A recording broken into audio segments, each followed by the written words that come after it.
వచ్చేసింది ఆర్డీ శ్రావణం షాపింగ్ అంతటికి అతిపెద్ద కేజీ సేల్. కేజీ సేల్ తో పాటు up to 61% of 1+1 offers, combo offers ఇంకా మరెన్నో. CMR shopping mall. Media management చేస్తే చాలా వరకు ప్రజల్ని పర్సెప్షన్ ని మేనేజ్ చేయవచ్చు అనే ఒక అభిప్రాయంలో ప్రభుత్వంలో ఉన్న వాళ్ళు ఉంటారు.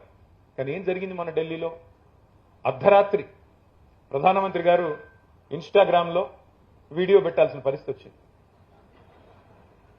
అంటే సోషల్ మీడియా, కొంతమంది మిత్రులు మాట్లాడుతూ సోషల్ మీడియాలో ఫేక్ న్యూస్ కూడా కొన్ని హద్దులు దాటపోతే బాగుంటుంది సోషల్ మీడియా అన్నారు. కానీ ఎవరు గీయాలి హద్దులు? ప్రభుత్వాలా? ఎవరు గీయాలి హద్దు? మరి ఎవరు గీస్తారు? ట్రెడిషనల్ మీడియాని ఎలాగో మేనేజ్ చేశారు.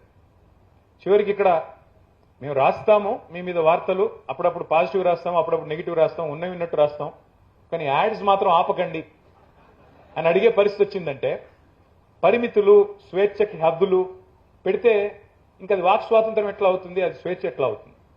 స్వేచ్ఛకు పరిమితులు ఉండకూడదు. పరిమితులు అంటే సరే, వాక్ స్వాతంత్రం ఇచ్చాం కాబట్టి వాక్ భూషణాలతో దాడి చేయండి, వాడి వేడి మాటలతో బూతులు తిట్టండి అని కాదు. కానీ డెఫినెట్గా ఇవాళ సోషల్ మీడియా లేకపోతే ఇవాళ ప్రభుత్వాలలో ఈ చలనం వచ్చేది కాదు, జవాబుదారితనం కూడా వచ్చే పరిస్థితి లేదు.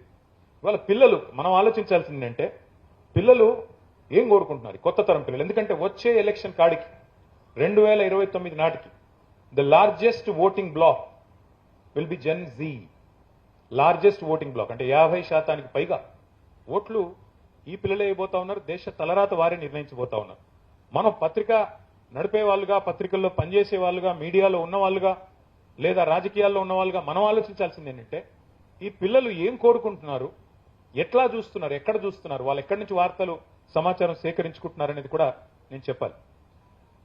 ఇవాళ తరం పేపర్లు చదవట్లేదు. తమిళనాడులో ఒక సమావేశంలో నేను ముఖ్యమంత్రి గారు పాల్గొన్నప్పుడు ఎదురుగానే కూర్చున్నాం. ముఖ్యమంత్రి గారు మాట్లాడిన తర్వాత నాకు అవకాశం వస్తే మీరు కూడా ఉన్నారు పక్కన. నేను సమర్థిస్తూ మాట్లాడాను. ఎందుకంటే రాష్ట్రం హద్దులు దాటిన తర్వాత ఆయన నా రాష్ట్రానికి ముఖ్యమంత్రి కాబట్టి ఆయన చెప్పింది కరెక్ట్, నేను కూడా దానికి వంత పాడుతున్నాను, సమర్థిస్తున్నానని చెప్పి తమిళనాడులో నేను కూడా మాట్లాడాను.